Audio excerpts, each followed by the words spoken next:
Hello everyone. So today we will discuss a very important group of drugs that is macrolides. इसको हम इन headings के under discuss करेंगे that is इसका introduction, mechanism of action, इसके अंदर जो drugs आते हैं, pharmacokinetic, uses and side effect. So starting with the introduction, तो जो मैक्रोलाइड्स एक एंटीबैक्टीरियल ग्रुप ऑफ ड्रग है. ये जो ड्रग है ये प्रेगनेंसी में सेफर होते हैं. So now mechanism of action. ये हमारे प्रोटीन सिंथेसिस को इनहिबिट करता है.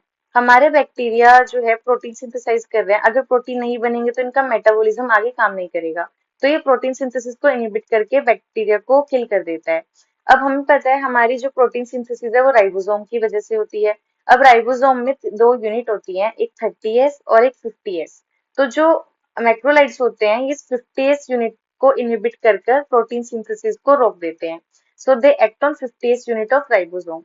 नाउ टॉकिंग अबाउट ड्रग्स, तो इसमें जो ड्रग्स आते हैं हम उसको एस से याद रखेंगे. एस.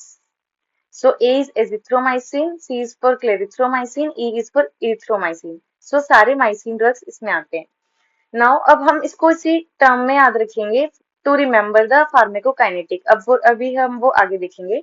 सो इरिथ्रोमाइसिन जो है ये शॉर्टेस्ट एक्टिंग है और जो एजिथ्रोमाइसिन है वो लॉन्गेस्ट एक्टिंग है. जो इरिथ्रोमाइसिन है ये बहुत ज्यादा एंजाइम इनिबिशन करता है, तो इसकी ड्रग इंटरेक्शन बहुत सारी होती है और ये क्यूटी इंटरवल को भी हमारे ईसीजी में इंक्रीज कर देता है. लेकिन जो एजिथ्रोमाइसिन है सेफर ड्रग है, ये प्रेगनेंसी में भी सेफ है क्योंकि इसकी कोई ड्रग इंटरेक्शंस भी नहीं है और ये क्यूटी इंटरवल को भी ज्यादा प्रोलॉन्ग नहीं करता है. सो ये सेफेस्ट ड्रग है. नाउ इरिथ्रोमाइसिन को जो हम यूज करते हैं वो हम करते हैं डिप्थीरिया में. डिप्थीरिया को ट्रीट करने में इसके लिए ड्रग ऑफ चॉइस होता है. एंड एजिथ्रोमाइसिन के यूजेस अभी हम आगे देखेंगे. सो हम फार्माकोकाइनेटिक में तीन ही पॉइंट डिस्कस करेंगे: longest duration, enzyme inhibition and increase QT interval. So हम इसमें फिर से एस लिखेंगे, ACE. अब हम देखेंगे लॉन्गेस्ट ड्यूरेशन. हमें पता है हमारा जो एजिथ्रोमाइसिन है वो लॉन्गेस्ट ड्यूरेशन है और इरिथ्रोमाइसिन शॉर्टेस्ट है. तो हम एस लिखेंगे और सबसे लॉन्गर ड्यूरेशन ए का है, फिर ये एरो इस डायरेक्शन में कर देंगे. सी को हम हमेशा बीच में रखेंगे. सो नाउ एंजाइम इनहिबिशन में फिर से एस लिखेंगे. सबसे ज्यादा एंजाइम इनहिबिशन हमारे इरिथ्रोमाइसिन करता है क्योंकि इसकी ड्रग इंटरेक्शन बहुत ज्यादा है, तो अब हम एरो को इधर रखेंगे.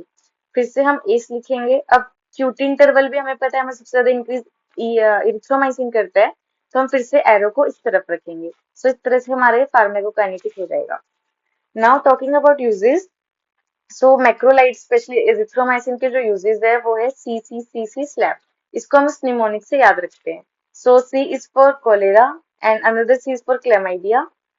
एंड फिर सी जो है वो कॉर्नीबैक्टीरियम डिप्थेरी. हमें पता है इरिथ्रोमाइसिन भी डिप्थेरी में यूज होता है. सो उसका जो पॉजिटिव ऑर्गेनिज्म है कॉर्नीबैक्टीरियम डिप्थेरी. इजिथ्रोमाइसिन भी जिस इसको ट्रीटमेंट करने में यूज होता है. Now C is for chancroid. ये एक अल्सर होता है हमारे जेनिटल ऑर्गन्स में. सो इससे ही हम नेक्स्ट याद रखेंगे. अब जेनिटल ऑर्गन्स है तो वहाँ पे सेक्सुअली ट्रांसमिटेड डिसीज हो सकती है जो कि गोनोकोकल एंड नॉन गोनोकोकल हो सकती है.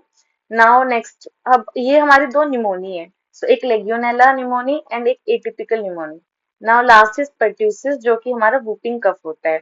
सो ये सारे इस सब के ट्रीटमेंट में हम एजिथ्रोमाइसिन को यूज करते हैं. सो ये ओवरऑल सारे मैक्रोलाइड्स के यूजेस हो गए. So now talking about side effect. क्योंकि हम मैक्रोलाइड्स पढ़ रहे हैं तो इसका निमोनिक भी मैक्रो है. सो M फॉर मोटिलिन रिसेप्टर.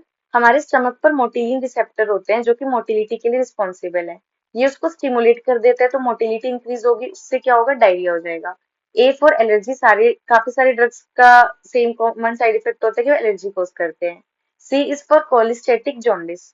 को जो भी जॉन्डिस स्टोन फॉर्मेशन की वजह से, मतलब ऑब्स्ट्रक्टिव जॉन्डिस यहाँ पे हो रहा है तो ये कॉलिस्टेटिक जॉन्डिस होगा. नाउ R इज फॉर, ये हमारी इम्यूनिटी को रिड्यूस कर देता है.